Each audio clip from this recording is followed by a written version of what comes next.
दुनिया में इतनी तरक्की हो चुकी है कि लोग चांद तक जा पहुंचे हैं, लेकिन मिर्गी के रोग को खासकर कि भारत में भूत प्रेत का साया समझा जाता है। लेकिन ये कोई साया नहीं बल्कि न्यूरोलॉजिकल डिसऑर्डर है, जिससे मस्तिष्क में किसी गड़बड़ी के कारण बार बार दौरे पड़ते हैं।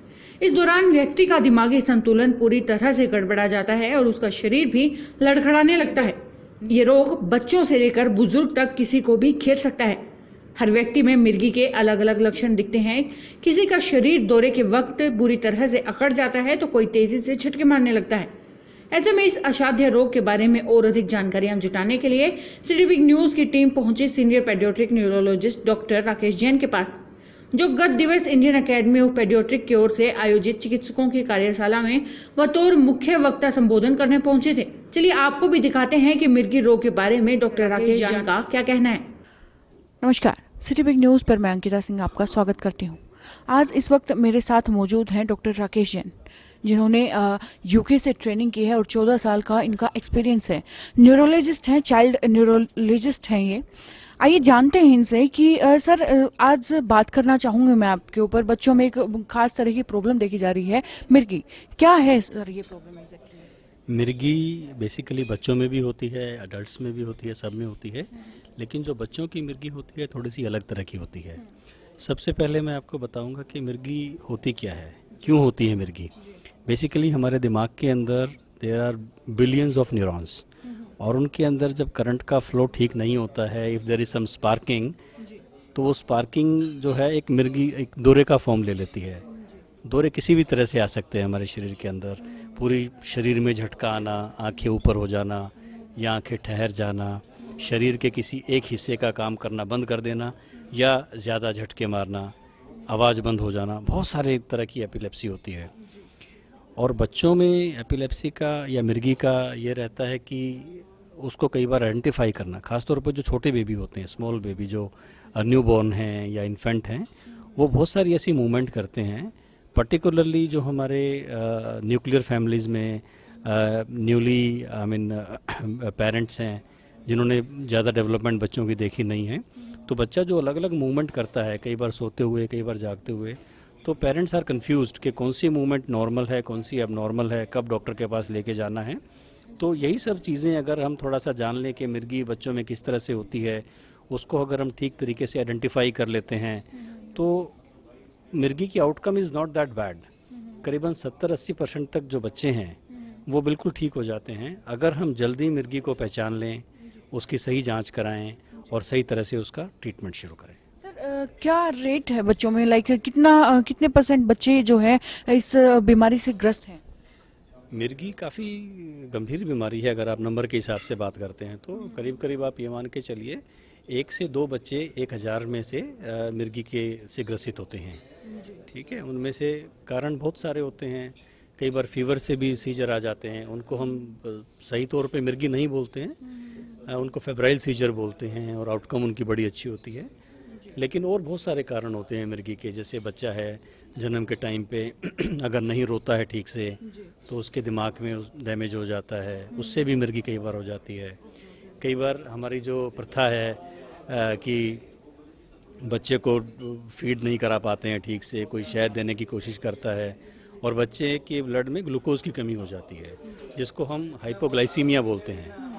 तो शुरू के 2 या 3 दिन में ये बहुत ज़रूरी है कि बच्चे को ठीक तरीके से फीड दिया जाए, नहीं तो शुगर की कमी से, कैल्शियम की कमी से उसको सीजर आ सकते हैं और दिमाग में डैमेज भी हो सकता है, जो आगे जाके भी बच्चे को परेशान कर सकते हैं। तो यही सब चीज़ें बताने के लिए हम इंटरेक्ट करते हैं अपने पीडियाट्रिशियन कोलीग्स के साथ और डॉक्टर्स के साथ। इवन पेरेंट्स को भी हम बताते हैं कि इन चीज़ों का ध्यान रखें ताकि बच्चे को मिर्गी की शिकायत ना हो। जी बिल्कुल, कहीं ना कहीं मिर्गी के कारण जो है वो बड़े कॉमन से हैं, लेकिन उसका रिजल्ट जो है वो बड़ा भयावह है। बिल्कुल सही कहा आपने। खासतौर पे जो मैंने हाइपोग्लाइसीमिया के बारे में आपको बताया है, वो एक प्रिवेंटेबल कॉज है एपिलेप्सी का। अगर हम ठीक से बच्चे को फीड कराएं और ज़रा सा भी हमें लगे कि बच्चा ढीला है, ठीक नहीं है, तुरंत ध्यान रखें कि ग्लूकोज कम हो सकता है और सिर्फ फीड कराने से ग्लूकोज ठीक हो जाता है। You don't have to buy an expensive medicine to get it sorted. और उसको डैमेज करने में भी ब्रेन में समय लगता है। अगर ऐसा नहीं है कि जैसे ही थोड़ी सी भूख लगी और आपने नहीं दिया तो दिमाग में कोई प्रॉब्लम आ गई, ऐसा नहीं होता है। But if it stays for longer time then it causes damage.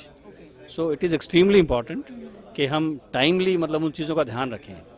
अगर हम उन चीज़ों के बारे में सिर्फ अवेयर भी हैं ना, तो वो प्रॉब्लम हमारी काफ़ी हद तक मिटिगेट हो जाती है। सर इन चीज़ों से छुटकारा कैसे पाया जा सकता है? माँ बाप को क्या सजेशन देना चाहेंगे कि उन्हें क्या करना चाहिए मिर्गी से छुटकारा पाने के लिए?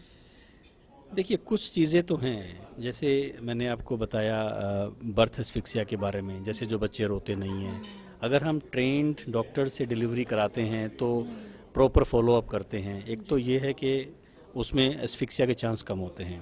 दूसरा, फीडिंग प्रैक्टिसेस हमारी ठीक है, बच्चे को भूखा नहीं रहने देते हैं, उससे भी हम मिर्गी को कम कर सकते हैं। उसके बाद आती है कोई कैल्शियम की कमी है या कोई कई बार इन्फेक्शन है, ब्रेन में इन्फेक्शन हो सकता है, मेनिंजाइटिस, उससे भी मिर्गी आ जाती है। ब्रेन की टीबी भी हो सकती है, ब्रेन में वॉर्म इन्फेक्शन, वो कीड़ा जिसको हम बोलते हैं दिमाग के अंदर, वो भी हो सकता है। ये सारी चीज़ें ऐसी हैं, अगर थोड़ा सा हाइजीन का ध्यान किया जाए, इन्फेक्शन अगर जल्दी है तो हम उसको तुरंत उसकी तरफ ध्यान दें और उसका इलाज करें, तो काफ़ी हद तक प्रिवेंटेबल है। लेकिन कुछ मिर्गी ऐसी होती है जो हमें भी नहीं पता लगता है किस कारण से हुई है, और उनमें कई माइल्ड होती हैं, कई थोड़ी सी सीवियर भी होती हैं वो, लेकिन हमें उसका ट्रीटमेंट कस्टमाइज़ करना पड़ता है डिपेंडिंग अपॉन एमआरआई में फाइंडिंग क्या है, ईईजी क्या दिखाती है, ब्लड टेस्ट क्या दिखाते हैं, तो उसका ट्रीटमेंट तय किया जाता है। जी सर, आप तो एक डॉक्टर हैं, इन चीज़ों के बारे में आपको बड़े अच्छे तरीके से पता है, लेकिन कई बार क्या होता है कि बच्चे को घर पर मिर्गी का दौरा आ जाता है और डॉक्टर तक पहुंचने में काफ़ी टाइम लग जाता है, तो उस समय के लिए, उस दौरान के बीच के लिए आप माता पिता को क्या सलाह देना चाहेंगे कि उनको क्या करना चाहिए उस दौरान? ये आपने ना बहुत ही इम्पोर्टेंट सवाल पूछा है, क्योंकि हमारे जो समाज में काफ़ी भ्रांतियां हैं कि अगर दौरा आ जाता है तो बच्चे को आप जूता सूंघा दो, उसके सर में पानी डाल दो सर के ऊपर, या बर्फ़ का पानी उसके ऊपर डाल दो, या प्याज सूंघा दो। ऐसा कुछ भी नहीं करना चाहिए। इन चीज़ों से आप अपना समय बर्बाद करते हैं और कहीं ना कहीं आप बच्चे का नुकसान कर देते हो। यहाँ तक कि मैंने पेरेंट्स को देखा है कि दौरे के दौरान बच्चे की जाड़ भींच गई हैं, वो ज़ोर से जाड़ खोलने की कोशिश करते हैं, अपनी उंगलियां बीच में डाल देते हैं कि जाड़ भींचेगी तो नुकसान होगा, या चम्मच डालने की कोशिश करते हैं। बहुत ही गलत है, आपकी उंगली भी कट सकती है उसमें और बच्चे को भी आगे नुकसान हो सकता है। तो ये सब नहीं करना है। आपको करना क्या है अगर दौरा है तो, एक तो मेक श्योर कि बच्चा सेफ़ है, कोई भी कपड़े टाइट पहने हैं तो तब कपड़ों को ढीला कर दें, आसपास कोई नुकीली या कोने वाली चीज़ है वो हटा दें, क्योंकि आपको नहीं मालूम दौरे के दौरान बच्चा कितने ज़ोर से झटके मार सकता है या क्या कर सकता है। ठीक है, और उसको आप फ्लैट सरफेस पे लेटा दें, ज़मीन पे या बेड पे, जहाँ पे भी आपको सेफ लगे, और हल्की सी बाईं तरफ करवट दिलाएं। सिर्फ इतना काम करना है। 90% सीजर क्या है, 5 मिनट के अंदर अपने आप रुक जाते हैं, आपको किसी दवा की आप ज़रूरत नहीं पड़ती है। लेकिन अगर 5 मिनट तक चलें तो आमतौर पे मोस्ट ऑफ अस जो पीडियाट्रिक न्यूरोलॉजिस्ट हैं या इवन पीडियाट्रिशियन हैं, एक नाक में डालने का स्प्रे है जो आपको एडवाइस करते हैं।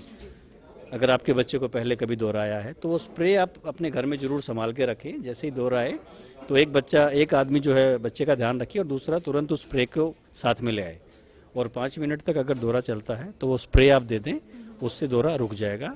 और आप बच्चे को जो है अपने नज़दीकी जो भी प्राइमरी हेल्थ केयर सेंटर है या इमरजेंसी सर्विसेज है, वहाँ पे आप बच्चे को ले जाएं ताकि उसका प्रॉपर चेकअप किया जा सके।